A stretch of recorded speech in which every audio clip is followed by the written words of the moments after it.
행정사 여러분 안녕하십니까. 박완신 교수입니다. 오늘은 4차 산업혁명 시대 우리 행정사가 어떻게 하면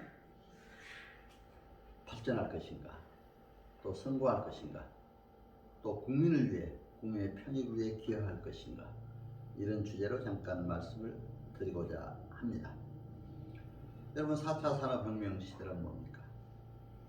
이제 그 특징을 보면은 정보통신 기술의 융합으로 이루어진 혁명이다, 이렇게 얘기할 수가 있습니다. 바로 ICT죠. Information Communication Technology.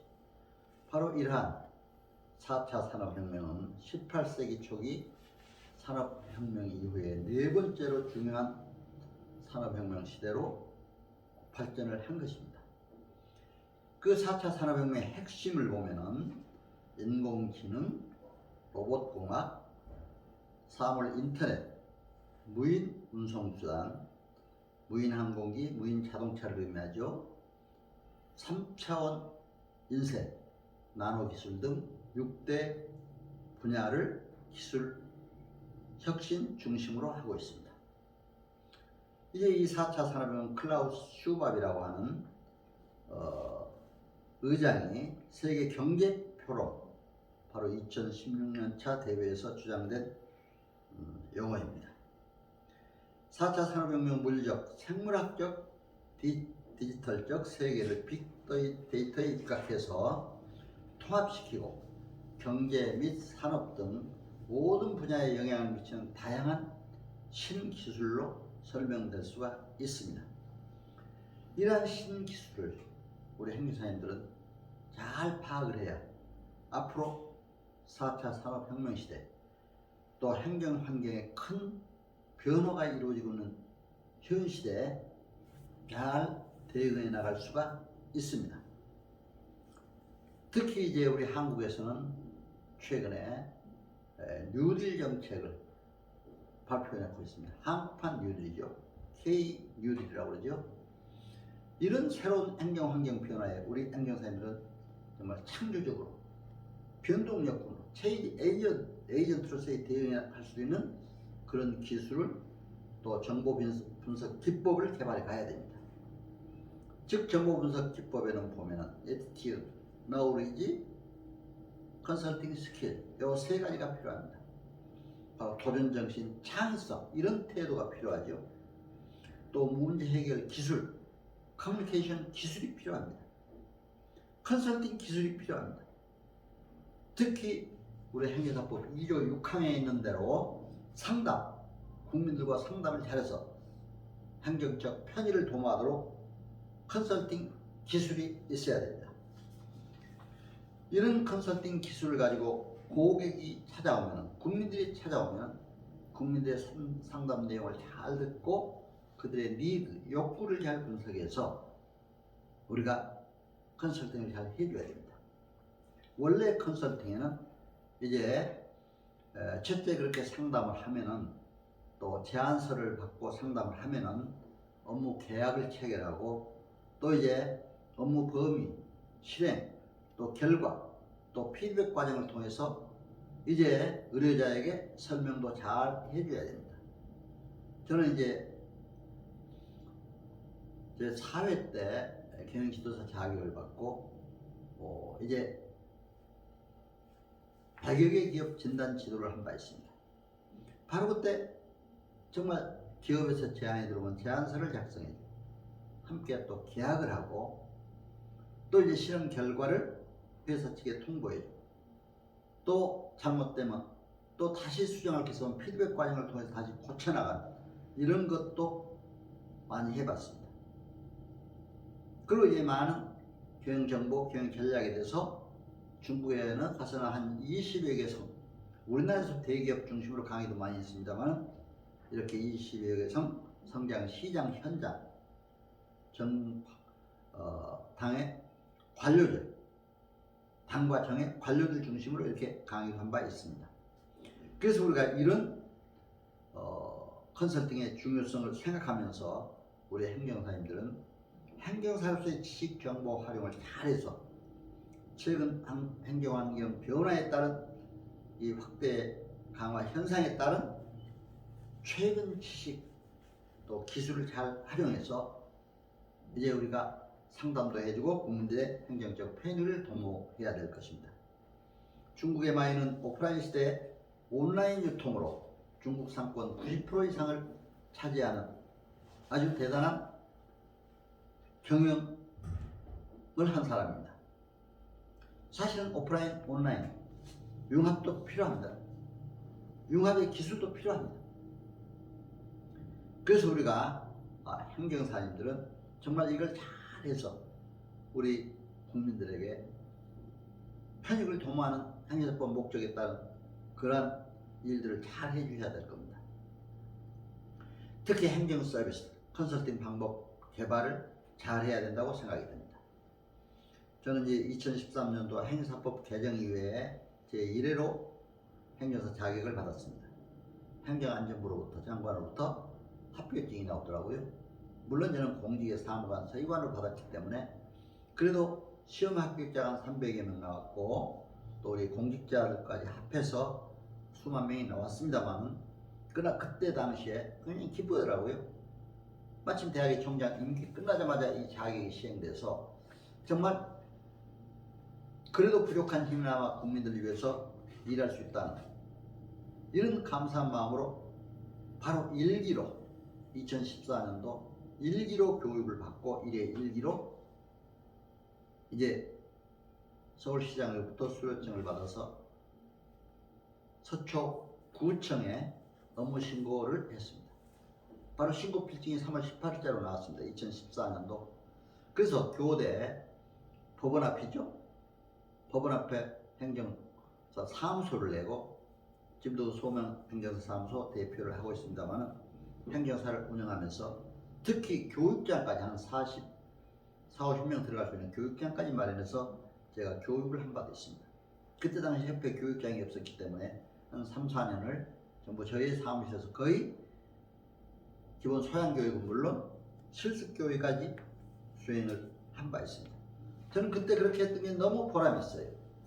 그래서 우리 행정사님들을 많이 알게 됐고 지금도 오늘 또 문자가 여러 분께서 왔어요. 행정사님들 어떻게 하면 법인 설립을 어떻게 하면 할 수 있느냐, 영업정지 처분을 받아서 고객이 왔는데 어떻게 하면 그걸 해결할 수가 있느냐, 음주운전 위헌을 취소했는데 어떻게 하면 해결할 수 있느냐, 국가유공자 문제가 있는데 어떻게 하면 해결할 수 있느냐, 국적 취득 어떻게 하면 해결할 수 있느냐 상담이 많이 들어옵니다.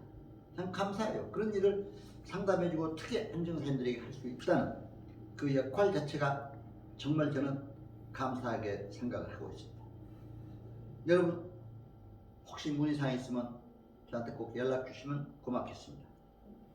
제가 여러분 유튜브에 들어가서 박완신 TV 치면 유튜브에도 제 강의 내용이 많이 나갑니다만 직접 저에게 연락을 주실 분들은 010-3709-7156 010-3709-7156 연락을 주시면 제가 성의껏 답변해 드리고 또 요즘에 코로나로 만나기도 힘든데 이제 카톡이나 또 밴드나 유튜브나 또 문자나 이렇게 온라인 상으로 서로 소통을 하면서 또 이렇게 행정사 일도 보면서 서로가 소통함으로 기쁨과 행복도 느끼고 감사한 마음을 해나갔으면 좋겠다는 생각이 들어서 잠깐 알려드렸습니다. 이제 한국판 뉴딜 이것도 우리가 알아야 되죠. 새롭게 정부에서 금년 7월 달에 발표를 했습니다. 원래 이 뉴딜이라는 것은 미국의 대공황 이후에 1933년 루즈벨트 대통령이 처음 추진하였던 정책입니다. 저희들은 그때 역사 공부, 경제 공부하면서 테네시 계곡 개발 공사죠. 그걸 하는 것도 저희들이 공부를 하면서 배웠습니다만 그러나 그 정책이 미국에서 뉴딜 정책이 나왔기 때문에 그거에 맞춰서 이제 우리 한국에서 한국판 뉴딜 정책이라는 이름으로 K-뉴딜 바로 이런 정책을 지난 7월 달에 발표한 바 있습니다. 바로 이것이 뭡니까? 디지털과 그린이라는 두 키워드를 주로 해서 관련 산업, 기업에 2025년까지 수조 원의 이제 자금을 투입해서 190만 개의 일자리를 창출하겠다는 이런 사업입니다. 이런 정책입니다. 코로나19 확산으로 인해서 경제에 큰 위협을 가하고 있는 지금 한국 경제 상황이 미국에서 대공황 극복했던 상황과 비교해서 또 그게 우리가 참고를 해서 이제 우리 한국판 뉴딜 정책을 추진하겠다는 하나의 취지로 보여집니다. 그러나 이제 이 뉴딜 정책은 대규모 국가 사업으로 새로운 일자리 창출, 고용 창출을 도모하고 있고 코로나19 이후에 혁신 성장을 같이 준비하겠다는 일이 있습니다. 그러나 이제 이게 혹시 우려가 되는 것은 미국에서 이제 그 경제 공황 당시에 경제가 불황일 때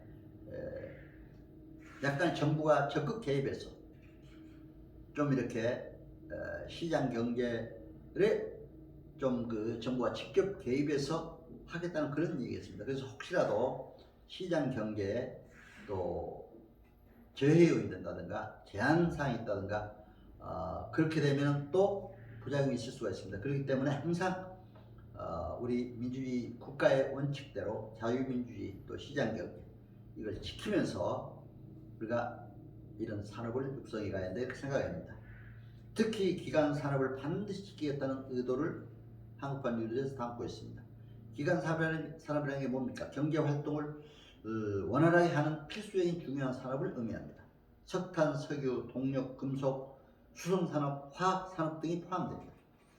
한국판 뉴딜은 이런 주요한 기간 산업을 중심으로 하면서도 이제 4가지 축을 이루면서 이번에 기본 정책 방향을 제시하고 있습니다. 디지털 인프라 구축, 비대면 산업 육성, SOC 디지털화, 에너지 전환 등 그린 뉴딜을 내놓고 있습니다. 특히 여기에서 이제 디지털 인프라라든가 비대면 산업, 우리는 코로나 시대 지금 비대면으로 어떻게 하면 어떤 사업을 다 육성할 것인가 이것도 필요한 일입니다. SOC 디지털화, 특히 사회 간접 자본을 디지털화해서 한다는 이런 것도 우리가 좀 깊이 생각해 봐야 됩니다. 그러니까 사회 간접 자본이란 뭡니까? 이것은 생산활동과 소비활동에 직간접적으로 지원해주는 자본으로 도로, 항만, 공항, 철도 등 교통시설과 전기통신, 상하수도, 또 이제 댐, 하천, 해수 등의 자연과 사법, 행정, 교육 등 사회제도까지 포함하는 광범위한 분야까지 간접자본으로 사회 간접자본으로 생각할 수가 있습니다. 이런 문제가 디지털화 해야 된다 하는 것을 정책 기조로 또 담고 있습니다. 요즘에 스마트라는 용어가 많더라고요. 그래서 이제 스마트 문제도 들고 나오고 있는데 제가 이제 전철역에 한번 가보면은 스마트 도서관도 있더라고요. 그래서 이러한 스마트 도서관 바로 책을 이제 거기서 빌리고 이제 다시 반납하고 하는 걸 제가 잠깐 지나가다 봤습니다. 이제 거기다 뭐 비밀번호 뭐 쳐낸다든가 이렇게 해가지고 코드를 누르면 그게 이제 책이 나오고 또 반납하고 이런 게 돼 있더라고요. 그래서 이런 이제 스마트 시대에 대비하는 여러 가지 행정을 추진하겠다, 정책을 추진하겠다 하는 내용도 포함되어 있습니다. 그래서 우리 행정사님께서 4차 산업혁명 시대, 특히 변화가 많은 이 행정 산업혁명 시대 행정사님들은 이러한 행정환경 변화에 창조적으로 변동력으로 대응하면서 업무를 추진해야만이 반드시 성공할 수 있고 행정사로서 큰 발전을 이룰 수가 있습니다. 국민을 위해, 특히 국민의 행정적 편익을 위해 일할 수 있다고 생각을 합니다. 그래서 오늘 4차 산업혁명 시대 거기에 맞춰서 또 이제 한국판 뉴딜 정책과 관련해서 우리 행정사가 바로 창조적 변동력으로서의 대응해야 되는 방법 또 중요성 이런 데 대해서 잠깐 말씀을 드렸습니다. 여러분 코로나로 힘든 시기에 건강하시고 행복하시고 항상 정말 복된 나날이 계속 되기를 기원하면서 제 강의를 마칠 겁니다. 안녕히 계세요.